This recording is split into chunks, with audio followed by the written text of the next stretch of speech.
Que dis-tu de toi-même? Quand tu te regardes dans la glace, que dis-tu de toi-même? Qu'est-ce que ta conscience te dit quand tu te regardes dans la glace? Bien-aimé, Dieu ne s'amuse pas. On marche avec Dieu comme si Dieu était quelqu'un à qui l'on peut faire une tape sur l'épaule. Non, mais Seigneur, tu me comprendras. Dieu a payé le prix fort pour que nous soyons sauvés. Il a payé le prix fort pour résoudre la question du péché dans le monde. Parce que Dieu a un plan éternel. Il a un dessein éternel dans lequel chacun de nous intervient comme des pièces d'un puzzle. La pensée de cette année, c'est bâtir avec ce que l'on a. Mais il est important de bâtir avec ce que l'on est. Parce que ce que l'on a dépend en réalité de qui on est. Beaucoup se battent pour posséder. Mais nous devons nous battre pour être.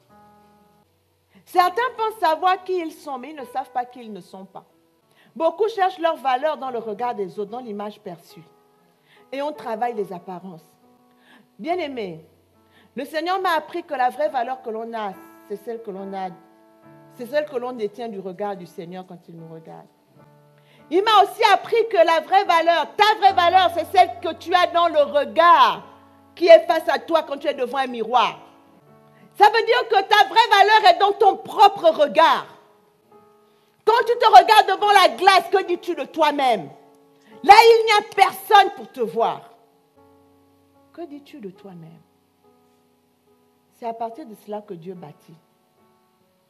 Si ce que tu dis de toi-même, si l'image que tu vois de toi-même ne te convient pas, il y a un travail à faire avec le Seigneur.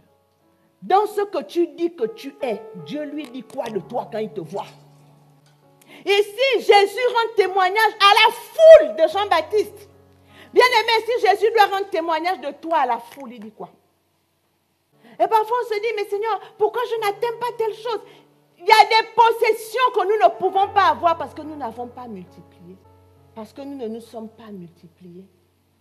Et le Seigneur me rappelait ceci, on se multiplie selon son espèce. Pourquoi les enfants ne peuvent pas se multiplier? Parce qu'ils sont immatures.